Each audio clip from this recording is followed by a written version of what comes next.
بسم اللہ الرحمن الرحیم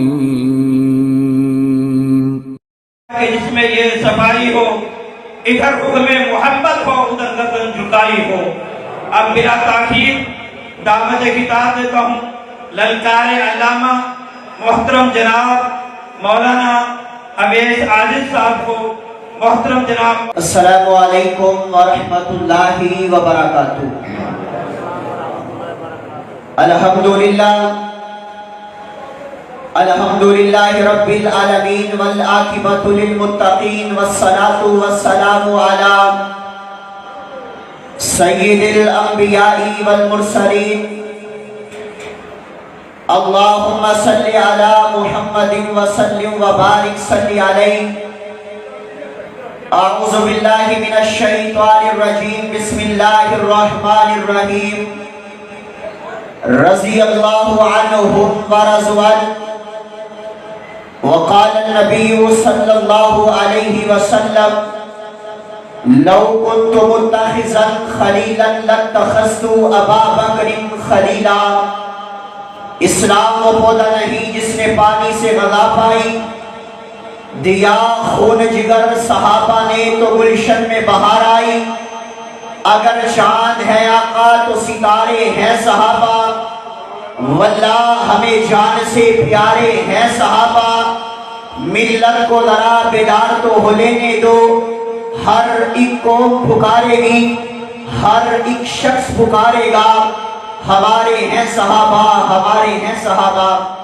احباب زی وقار، انتہائی مختصر حمد و ثنا کے بعد درود و سلام شفیع المذنبین رحمت للعالمین، حبیب خدا محبوب کبریا احمد مجتبی جناب سیدنا حضرت محمد رسول اللہ، بہار بنجے محبت پڑے جناب محمد رسول اللہ صلی اللہ علیہ وآلہ وسلم۔ نعرہ تکبیر۔ حضور پاک خاموش و ماشاءاللہ مناظر اسلام خطیب پاکستان حضرت مولانا عبدالحق حقانی صاحب تشریف لائے، اہلاً و سہلاً مرحبا کہتے ہیں۔ اور شیر ابن شیر، خطیب ابن خطیب حضرت مولانا اسامہ منظور صاحب تشریف لے کر کے آئے، اہلاً و سہلاً مرحبا کہتے ہیں۔ علماء کی زیارت کریں، علماء کا دیدار کریں اور میری بات کو سنیں، انشاءاللہ آپ کو فائدہ ہو جائے گا۔ اللہ کی توحید کا ایک نعرہ میں بلند کرتا ہوں اور ساتھ میں علماء کا دیدار بھی کریں۔ نعرہ تکبیر۔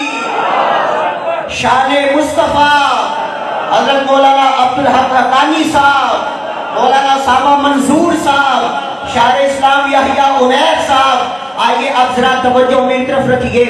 مجھے جو ٹائم ملا ہے اس کے اندر سے ٹائم کٹنگ ہو گیا، توجہ میری طرف رکھیے۔ اس پیغمبر دو عالم پر زمین کی ریت، آسمان کے ستاروں، بارش کے قطرات، درختوں کے پتوں، چاند کی کرنوں اور سورج کی شعاعوں سے بڑھ کر درود و سلام کے بعد آج کا یہ پروگرام عظیم الشان فقید المثال جو کہ محترم شاعر اسلام ندیم سراج صاحب اور ان کے والد محترم مولانا سراج صاحب، دیگر احباب کی محنت، کوشش، کاوش، اللہ پاک تمام احباب کی محنتیں اپنی بارگاہ کے اندر قبول فرما کے ہم سب کے لیے ذریعہ نجات بنائے۔ اور میں اپنے لیے بڑی سعادت کی بات سمجھتا ہوں کہ آج شیخ الحدیث حضرت مولانا رفیق اصری رحمہ اللہ کے اس علاقہ کے اندر آپ احباب کے سامنے میں چند معروضات، چند گزارشات کرنا چاہ رہا ہوں۔ آئیے ذرا اب توجہ کیجئے، میں اپنی بات کا آغاز بلا تمہید کرنا چاہتا ہوں۔ مجھے انتظامیہ کی طرف سے حکم ہوا ہے کہ آج میں آپ کے سامنے عظمت صحابہ، رفعت صحابہ، بلندی صحابہ، مقام صحابہ، شان صحابہ، عظمت صحابہ کے حوالہ سے چند معروضات، چند گزارشات آپ احباب کے گوش گزار کرنا چاہتا ہوں۔ تو بات بلا تمہید شروع ہونے لگی ہے۔ اگر کوئی شخص محنت کرے وہ محنت کر کے خطیب بن جائے گا، اگر کوئی محنت کرے وہ محنت کر کے ادیب بن جائے گا، اگر کوئی محنت کرے وہ محنت کر کے مقرر بن جائے گا، اگر کوئی محنت کرے وہ محنت کر کے علامہ بن جائے گا، فہامہ بن جائے گا، وائس بن جائے گا، حافظ بن جائے گا، عابد بن جائے گا، زاہد بن جائے گا۔ لیکن میری شہادت کا عقیدہ یہ ہے، ہماری دعوت یہ ہے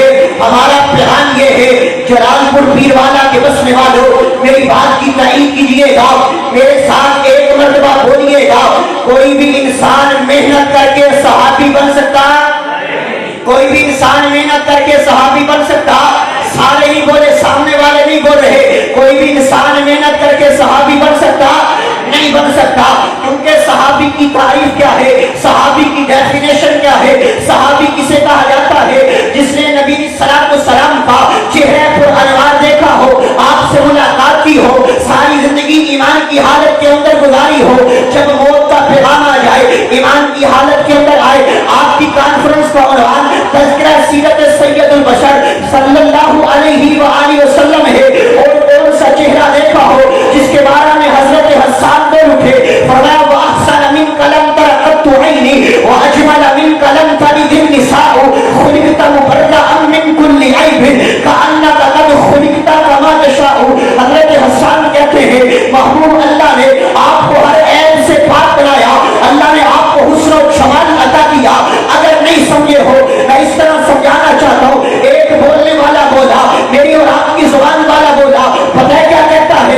کہتا ہر کوئی فدا ہے بن دیکھے دیدار کا عالم کیا ہوگا، جب زلف کا ذکر ہے قرآن میں رخسار کا عالم کیا ہوگا، ایک سیمت علی ایک سیمت عمر، ابو بکر ادھر عثمان ادھر، ان جگمگ جگمگ تاروں میں مہتاب کا عالم کیا ہوگا، اور جب سب صحابہ دوزانوں بیٹھے ہوں گے مجلس میں، جب مجلس کا یہ عالم ہے دربار کا عالم کیا ہوگا، جب دربار کا یہ عالم ہے سرکار کا عالم کیا ہوگا۔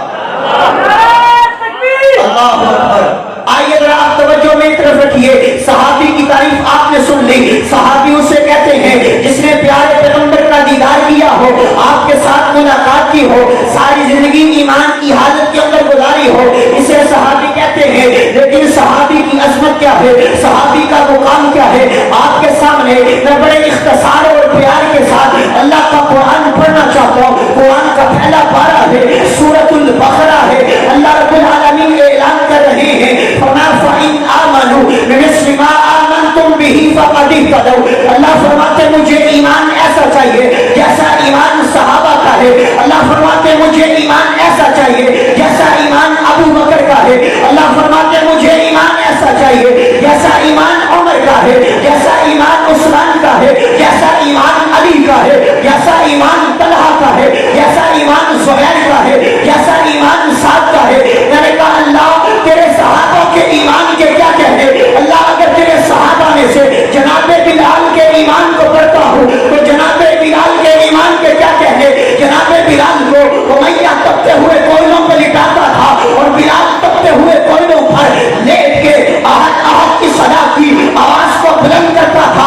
آج خطیب بن کر کے اللہ کی توحید کا نعرہ لگانا بڑا آسان ہے، اپنے ذہن کے اندر وہ منظر کو لے کر کے آؤ گا جب بلال کو تپتے ہوئے کوئلوں پر امیہ لٹاتا تھا، بلال وہاں پر کہتا تھا اللہ کے علاوہ مشکل کشا کوئی نہیں، اللہ کے علاوہ حاجت روا کوئی نہیں، اللہ کے علاوہ بگڑی بنانے والا کوئی نہیں، اللہ کے علاوہ بیٹے دینے والا کوئی نہیں، اللہ کے علاوہ بیٹیاں دینے والا کوئی نہیں۔ پھر تیرے اور میرے پیارے آقا نے بلال کو مقام دیا ہے، بلال کو عزت عطا کی ہے۔ آقا فرماتے ہیں بلال کعبے کی چھت پر چڑھ جا، اذان دینا شروع ہو جا۔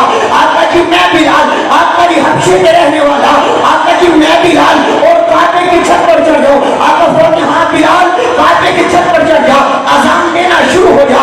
آقا جی اگر میں نیچے کھڑا ہو کر کے اذان دوں گا لوگ میری بات کو سنیں گے، لوگ میری بات پر توجہ کریں گے۔ آقا فرماتے ہیں اے بلال اذان سنانا مقصد نہیں ہے بلکہ دنیا والوں کو بتانا مقصد ہے۔ لوگ اپنے غلاموں کو نیچا کرتے ہیں، محمد اپنے غلاموں کو اونچا کرنے کے لیے آیا۔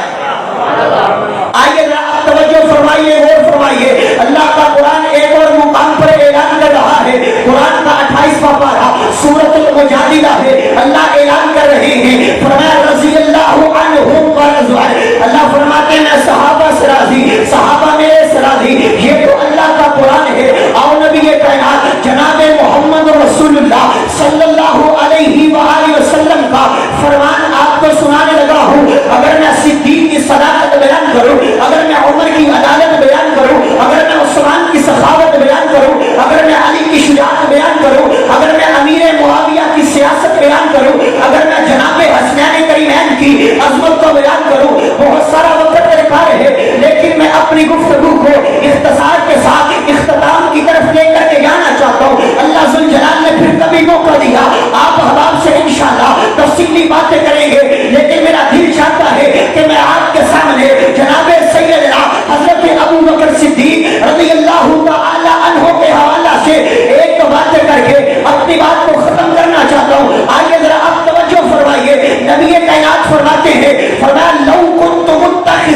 خلیلا لاتخذت ابا بکر خلیلا.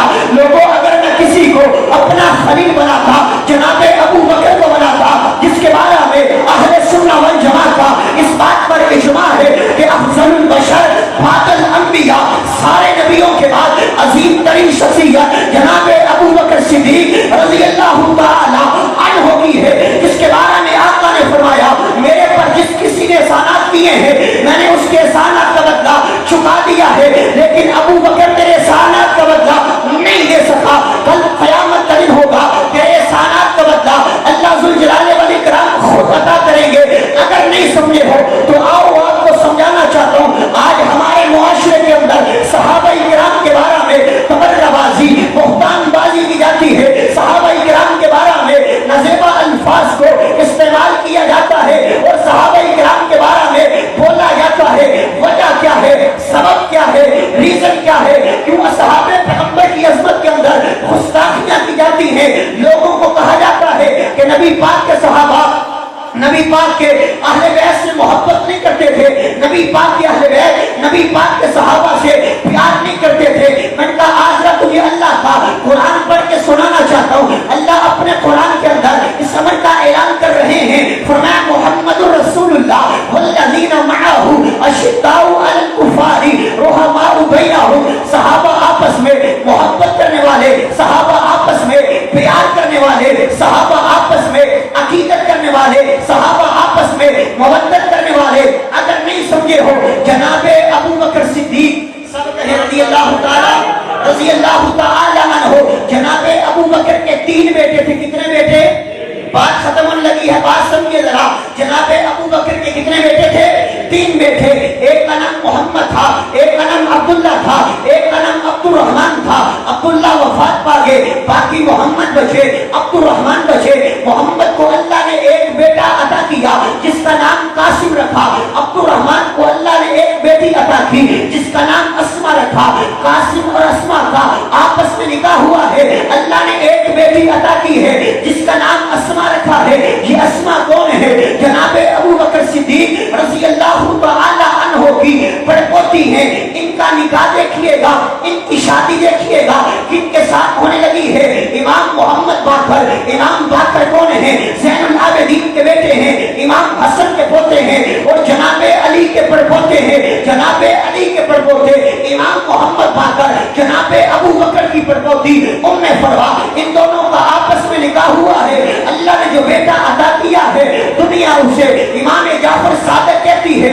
امام جعفر صادق کو اللہ نے جو بیٹا عطا کیا ہے دنیا اسے امام موسیٰ کاظم کہتی ہے. امام موسیٰ کاظم کو اللہ نے جو بیٹا عطا کیا ہے دنیا اسے امام علی رضا کہتی ہے. امام علی رضا کو اللہ نے جو بیٹا عطا کیا ہے دنیا اسے امام تقی کہتی ہے. امام تقی کو اللہ نے جو بیٹا عطا کیا ہے دنیا اسے امام نقی کہتی ہے. امام نقی کو اللہ نے جو بیٹا عطا کیا ہے دنیا اسے امام حسن عسکری کہتی ہے. اگر بات نہیں سمجھے ہو میں تھوڑا سا بیک جانا چاہتا ہوں، میں تھوڑا سا ریورس جانا چاہتا ہوں. امام حسن عسکری کے ابو کا نام امام نقی ہے، امام نقی کے ابو کا نام امام تقی ہے، امام تقی کے ابو کا نام امام علی رضا ہے، امام علی رضا کے ابو کا نام امام موسیٰ کاظم ہے، امام موسیٰ کاظم کے ابو کا نام امام جعفر صادق ہے، امام جعفر صادق کے ابو کا نام امام محمد باقر ہے، امام باقر کی بیوی کا نام اسما ہے، اسما کے باپ کا نام عبد الرحمن ہے اور عبد الرحمن کے باپ کا نام ابو بکر صدیق ہے. ابو بکر صدیق ہے. جب ہم یہ بات پڑھیں گے اللہ کا قرآن اعلان کرے گا کہ رحماء بینہم، صحابہ آپس میں محبت کرنے والے، پیار کرنے والے. اس لیے آخر میں کہہ دینا چاہتا ہوں میری جان صحابہ، میری عقیدت صحابہ، میری مودت صحابہ، میری چاہت صحابہ، میری لگن صحابہ، میری صبح صحابہ، میری شام صحابہ، میرے دین صحابہ، میری راتیں صحابہ. اگر دنیا جھوٹ بولے صدیق صحابہ، اگر دنیا کفر پر ہو فاروق صحابہ، اگر دنیا میں حیا ہے عثمان صحابہ، اگر دنیا ڈرپوک ہے حیدر کرار صحابہ. جن کا تذکرہ اللہ نے قرآن کے اندر کیا، جن کا تذکرہ اللہ نے انجیل کے اندر کیا، جن کا تذکرہ اللہ نے زبور کے اندر کیا، جن کا تذکرہ اللہ نے قرآن کے اندر کیا ہے وہ میرے آقا کے صحابہ ہیں، میرے آقا کے جانثار ہیں،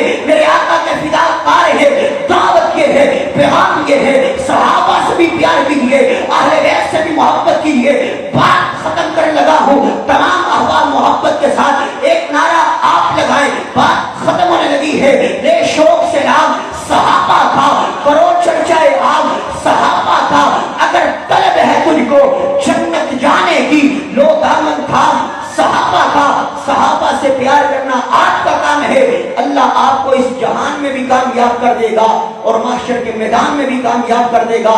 ایک نعرہ عظمت صحابہ کا میں نے لگوانا ہے، یہاں سے لے کر کے آخر تک جتنے دو صحابہ تشریف فرما ہے ہاتھوں کو بلند کر کے عظمت صحابہ کا نعرہ بلند کرنا ہے۔ عظمت صحابہ، عظمت صحابہ، عفت صحابہ، شان صحابہ، مقام صحابہ۔ صحابہ کے لیے تن من لٹانا پڑا، تیار ہو انشاءاللہ؟ صحابہ کے لیے جان قربان کرنی پڑی، کرنے کے لیے تیار ہو انشاءاللہ؟ اپنے مرشد مخدوم شہید عالم اسلام علامہ ظہیر کا روحانی بیٹا ہونے کی حیثیت سے اس بات کا اعلان کر دینا چاہتا ہوں، مر جائیں گے لیکن اس دنیا کائنات میں جب تک زندہ رہیں گے ہم سوکھے پتے نہیں جو جھڑ جائیں تیز ہواؤں سے، ہم وہ طوفان ہیں جو سمندروں کا رخ موڑ دیتے ہیں۔ جب تک ہم زندہ ہیں، اگر پاکستان کے اندر، اس دنیا کائنات کے اندر صحابہ کی عظمت کے اندر کوئی گستاخی کرے گا، مر جائیں گے، اس دنیا سے ختم ہو جائیں گے، لیکن جب تک زندہ رہیں گے صحابہ کا دفاع کرتے رہیں گے۔ کہو انشاءاللہ، کریں گے انشاءاللہ۔ اللہ عمل کی توفیق عطا فرمائے۔ بڑے ہی شوق سے سن رہا تھا زمانہ داستہ ہماری، ارے ہم بھی رکے داستہ کہتے کہتے وآخر دعوانا الحمدللہ رب العالمین۔